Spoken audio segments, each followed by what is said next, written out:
Hey guys, Matt Lemke here with True Gamer Goggles, gamer-goggles.com. We are at Gen Con 51, that's year 2018 for those of you keeping track.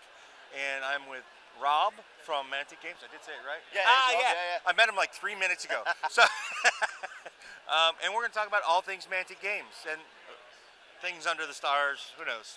Anyway, we're going to start with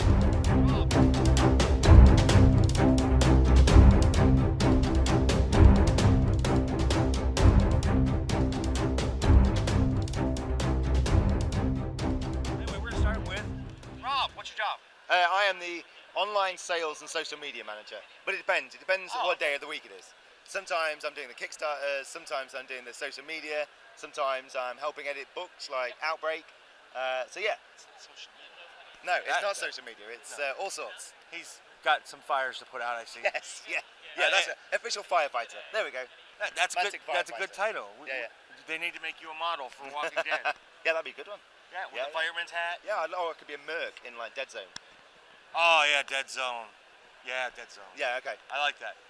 So we're gonna start with Terrain Crate, which is debuting here. Yeah, so we've kind of officially launched it at the show. It's been available for a couple of weeks, but we thought, well, this is the big one for it. And so Terrain Crate is our kind of brand new range of affordable plastic fantasy scenery. So I don't know if you remember, but with Dungeon Saga, yeah, you keep that there. That's nice. That's sly. With Dungeon Saga, we had the 3D scenery, like the doors and all the furniture. It turns out that was hugely popular, and it wasn't being bought by just people who played dungeon crawlers. It was being played by, RPG players, D&D players. So we were like, oh, hang on, wait a minute, maybe we can expand the range. And then we sat down and we kind of thought, well, okay, well, if you're making a dungeon, what kind of stuff do you need? You need mine carts, you need a treasure room, you need a throne room, you need a torture chamber, you need a library, you need a wizard study. And so we kind of created this huge list of different things, and then it actually spun out from a dungeon into a town, and then also a battlefield as well. So if you're a Kings of War player, you want fences, you want hedges, you want a camp. So yeah, it's kind of really grown. I think overall now there's already about 250 pieces. Yeah, somewhere around there, yeah. Yeah, so from little tiny rats all the way up to the kind of big tents. And mummies. Yeah. Ladders, statues. Racks, yeah. Sarcophagi. The sarcophagi. See, rack. I even got the plural right there. Yeah, he did. He said it right. Yeah. Well educated. Man, I don't know about that. But, and then that kind of feeds us into Vanguard. Yeah, so kind of on the back of the Terrain Crate, when we were coming towards Vanguard, obviously that's the skirmish version of Kings of War. We actually kind of thought, it'd be cool to make the actual objectives pieces of terrain. So that's why you get like burning beacons, you get a cart, you get standing stones, you get like a dead prisoner, spy, that you have to kind of capture. So that kind of influenced what we were going to do for Vanguard as well. So the idea with Vanguard is these are the guys who are sent out ahead of the party. So if you're, my favourite, a goblin army, and you're kind of going to try and disrupt the dwarfs, you'll send out your, hey, don't scowl. That would happen. It's not a scowl, that's questioning. Goblins are awesome. They're fragile. Yeah, but you would kind of send out your best goblins. I think there must be some best that's goblins. Right, they're commandos. Yeah. So like they're commando goblins. So they would kind of go out ahead of the main party, disrupt all the kind of lines. So that's the idea of Vanguard. It's kind of the battles before the battles. And then what you can also do is you can have like a skirmish game of Vanguard, and then depending upon what happens there, that can feed into your bigger Kings of War game. So if you manage to steal that magical artifact, you'll be able to then use that in your Kings of War game. Or if you capture the giant, you'll be able to use the giant in your Kings of War game. So I think there'll be a lot of great weekends where they'll have an event where it's a Saturday you play Vanguard all day, and then Sunday you see what happens in Kings of War. Or just 24 hours. 24 hours Vanguard. And then 24 hours of Manic. That's it. Kings of War. Nice 48-hour and then, weekend. What the heck? Tie that into Deadzone. Hey, with the International Campaign Day, we could just do 24 hours of the International Campaign Day for Kings of War and 24 hours of Vanguard. That's right. And then roll into Deadzone. Yes. A whole week. That's right. A whole week. Yeah. I'm game for no sleep. It's sleep. escalated quite quick, that. Yes, it does. Yeah. And then, okay, guys. I got pictures. Check Facebook sometime this week. This week. Narrow it down. It's sometime in the future. No, it's sometime this week. Okay. Actually, the pictures will probably be up first. Of the 3D prints of some of the Vanguard models that they brought to the show. And they're pretty close up. That leads us to, I guess, Deadzone. Yeah, so Deadzone, it's the summer of sci-fi, really, this year. We've kind of had a real big focus on, so last year we had the Edge of the Abyss, the Kings of War campaign. This year we thought we'd show sci-fi some love. So we had the Deadzone campaign, and this is all around the battle for a planet, Starfall. So the Deadzone's been declared because, rather than the plague outbreak this time, it's because the Nameless have turned up. These big, gribbly, semi-aquatic, crab, fish, tentacle, octopus monsters. It's like sci-fi Cthulhu. Have turned up on this planet. They kind of want to. They've got a nefarious scheme for what they want. I won't spoil it. They've got a kind of plan of what they want to do on the planet. So obviously the GCPS are there to stop them. The Enforcers are there to stop them. Whereas everybody else, like the Forge Fathers, they're quite like, these guys have got some interesting tech. We want to steal it. So everyone's kind of got a reason to go to the planet and take part in this massive battle, basically. So potentially the planet will be destroyed. Other stuff might happen to it. Top secret stuff. But yeah, it's going to be really exciting. So, I mean, the interest we've seen in Deadzone, because we've started focusing on it again, has been huge. I mean, Deadzone Fanatics, a Facebook group, there's so many new factions on there, people painting it up. It's been great, it's been really fun. Deadzone is phenomenal. Oh, I love Deadzone. It's absolutely brilliant. Quite possibly the best sci-fi skirmish game. Quite possibly. Far in the future. I don't know if it... Do you remember Resolution? Yeah. As of right now, that is my all-time favorite. Right. So, and that's not like far in the future. Okay. So it's different enough that I say it's a different genre, so they don't really compete. Okay. That way I can say they're both the best. That's very diplomatic. That was good. But yeah, I mean, and we had obviously the Outbreak book, which has been hugely popular. It's been really selling well. And this is an idea. We kind of obviously do Clash of Kings, which is an annual book for Kings of War, which updates kind of lists and things like that. And so Outbreak is a Deadzone equivalent. However, it's much bigger than that. Kind of, you've got all the new factions in it. You've got new factions like Maison Labs, Nameless.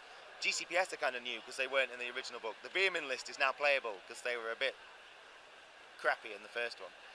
It's a shame because they're some of the best models as well. So yeah, we've had a huge kind of Deadzone focus and it's been great. And because that's been so successful, it'll now become an annual release. So this one is Command Protocols Outbreak. Next year will be Command Protocols Top Secret. They'll probably announce that at Adepticon. Yeah, that's a good place to announce it. That's my theory. It is the miniatures place to do things. You've been reading my marketing plans. As much as I love Gen Con, all things miniatures at Adepticon. Sorry, guys. But talking to board games. All right, let's go to board games. Hey, we're talking. That's a good segue. Well, obviously we've had. Here's Negan, the man himself.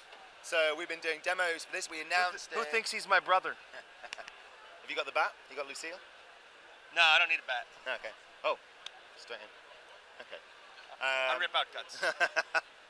Yeah, so we announced Negan about a month ago. So this was the first chance for people to actually play it. It's solid. It's great. I mean, it's great fun. I mean, it's kind of cooperative but competitive. So comparative is the word. And the reason for that is although the kind of Negan's lieutenants are kind of working to clear out the sanctuary, they also want to be Negan's favourite, because who wouldn't want to be this guy's favourite? Exactly. Yeah. So what they're all trying to do is they're trying to compete among themselves to kind of kill the most walkers, to clear the most rooms, to kind of basically be the best. And if you don't, then Negan will come on and whack you over the head with that. Yeah, he's a good AI, sort of. Yeah, he's almost like the clock that kind of follows you. He follows you around the mission, and if you get in his way, bosh. Well, if you fail to kill the walkers, bosh. For those of you that play Dungeons and Dragons, he reminds me of the first rendition who didn't care who he hits. Yeah, walkers, people, anyone who gets in his way, they'll be on the receiving end of Lucille, basically. And he's a lot of fun. Yeah, but yeah, it's been great. You know, we've had a real good feedback for that one, and that's out in November. So we thought we'd demo it here and show people. And I guess we could talk Star Saga too, because you guys are not debuting it here, but this is the first time I've seen it demoed here. Yeah, well, I guess because it came out last November, so this is the first show. And actually, that has been selling. I mean, we had about 3 huge piles of it at the start of the show. It's now Sunday. We've got 10 left. So it's been really great. I think. Really? The brilliant thing about and they're all mine, right? Yeah, sure. Sweet. Yeah. If you can fit them all in your bag. I'll get a bag. They don't fit in. There's one right there. But yeah, Star Saga's been really great. And I think the one thing that we're trying to do with that one, Star Saga also feeds into Deadzone. So if you've got Star Saga, you've got the Maison Labs, and that helping also people shop. Yeah, we're stopping people. But yeah, so you can use your Maison Labs faction from Star Saga as a Deadzone faction as well. Oh, very nice. I didn't realize that. Yeah, and obviously the Nameless, who are in Terror in the Deep, that's an expansion for Star Saga. They're also a faction in Star Saga, Deadzone. All right. Yeah. Sweet. So lots going on. Well, I'm sure there's something planned for this fall. What's going on this fall? Besides, So we've got Vanguard in October. So the big launch. that's the big debut. I mean, so it's almost fulfilled. Yeah, but they kind of retail in October. Yeah, that's sweet. Vanguard November, which is Negan. December, That's right. which is maybe looking at some more Kings of War stuff. But he's not going to tell us what. No. Ooh, evil man. But there will be Clash of Kings 2019 in December. Oh, So we're trying to bring it forward so that you've got it ready for the tournament season the next year. Okay. Anything else you want to add? No, I mean obviously Hellboy. Oh my gosh, how did we forget that? Yeah. Well, we would have talked about that. Never mind. Yeah. Hellboy.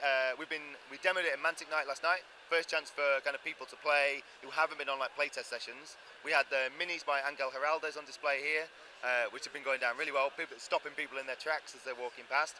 So that is delivering the Kickstarter in February, and then it'll be kind of Q1 for retail as well.